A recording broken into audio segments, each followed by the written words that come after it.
โอ้หลวงพ่อถือถุงอย่างน้อน่ะเนาะแก้โรคไตโอ้หลวงพ่อเป็นไตบ่ครับดิไตบวมแข้งบวมขาบวมบัดบวมปะกุโตเลยจนย่างบ่ได้บ่หลวงพ่อย่างล้มย่างก็ล้ม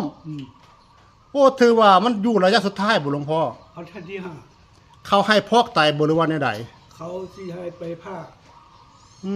ไปผ่าแล้วก็เจาะเล็กเข้าไปเจาะท่อเข้าไปพอบ่เฮ็ดบัดนะหลวงพ่อบ่เฮ็ดย่านเจาะแล้วมันเป็นน้ำใหม่เลยแล้วเฮ็ดได้หลวงพ่อจังได้เอามากินยาต้มนี่มากินยาลูกหลานนี่แล้วกินแก้วเดียวแก้วเดียวแล้วตื่นเช้ามาแล้วแวบเลยขานี่แวบเลยขานี่บ่หลวงพ่อแต่ก่อนเนี่ยมันบวมซ้ำได้หลวงพ่อ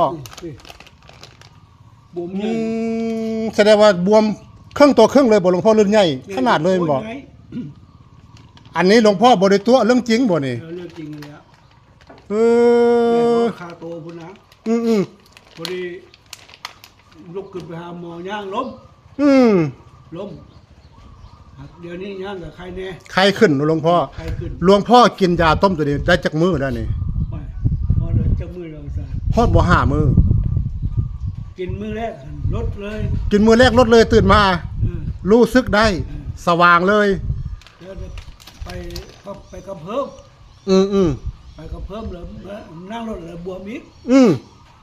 มากินแก้วนึงมากินบัดลดลงเลยบัดกินแล้วลดลงเลยโอ้หลวงพ่อผมขอบังนายานี่เป็นจังได๋หลวงพ่อโอ้ยาบำรุงไตหลวงพ่อได้มาน้ำอีตาได้นี่ตาหยังหลวงพ่อได้มานี่โอ้ได้น้ำตาเสน่ห์ตาเสน่ห์อิโบซุบ่ครับลูกหลานแล้วโอ้เพิ่นต้มกินคืนเดียวพี่น้องขาบวมลดลงเลยพี่น้องแม่นไผอยากได้ยาบำรุงไตเสื่อมระยะ2 3 4 5เสื้อบ่หลวงพ่อแต่ก่อนผมเคยเอายามาให้กินบ่เคยเอามาให้กินยารักษาไตนี่แม่นบ่หลวงพ่อบ่ได้กิน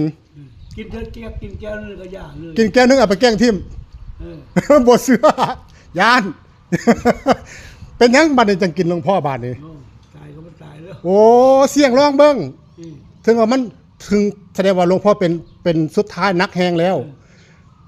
เลยตัดสินใจกินเลยมันให้เอามาบอกแน่น้อยก็มาบอกโอ้มีโยชน์ญาติโยมมาบอกนำน้อยมาบอกก็เลยกล้ากินแสดงว่าหลวงพ่อเนี่ยครับผมนี่แสดงว่าบุญวาสนา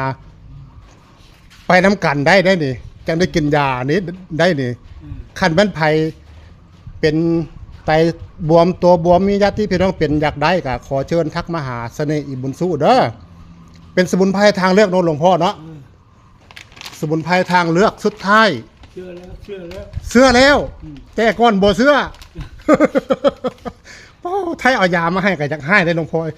กินแก้วเดียวเพิ่นว่าพี่น้องกินแก้วเดียวเอาไปทิ่มมันหลายโวดเลยจนเป็นสุดท้ายพี่น้องจนสุดท้ายไตบวมสุดท้ายจนหมอเพิ่นสิตัดไตทิ่มจนสิเจาะท้องไปกุสุมานที่ยิ้มจนเขาสิเจาะท้องจังได้กินเนาะหลวงพ่อเนาะโอ้คันแม่นเขาบ่เจาะท้องน่ะบ่กินแม่นบ่กินแล้วก็สิบ่เซาอีกนี่บ่หลวงพ่อเดี๋ยวขออนุญาตถามหลวงพ่อเลยอันหลวงพ่อเพิ่นเป็นอีหลีแม่นบ่ครับเป็นไตนี่เป็นอีหลีบวมอันนี้เฮาบ่ได้จัดฉากแม่นบ่บ่ได้จัดของแท้แน่นอนบ่เบิดกระโตเบิดหน้ากลมปานว่าฟุตบอลเลยหน้าแสดงว่าแค่แม่นบ่กินสมุนไพรนี่มีโอกาสโอ้ยเราก็สิบวมขึ้นต่อหน้าลาวน่ะมีโอกาสตุยเนาะโอ้ยตุยคักแล้วมีโอกาสเอาจังได๋ก็ขอเชิญพี่น้องนั้นเป็นไผมีญาติพี่น้องเป็นไตบวมตัวบวมไตเสื่อมระยะ2 3 4 5ถึงขั้นฟอกไตหรือสิตัดไตทิ่มถ้าอยากกินสมุนไพรทางเลือกลองเบิ่งก็ขอเชิญทักมาเด้อเอาโอเคเนาะหลวงพ่อเนาะขอบคุณหลวงพ่อขอให้หลวงพ่อหายจากโรคไตเสื่อมตัวบวมไตบวมเร็วๆเด้อหลวงพ่อเด้อสุขภาพแข็งแรงครับผมขอบพระคุณครับ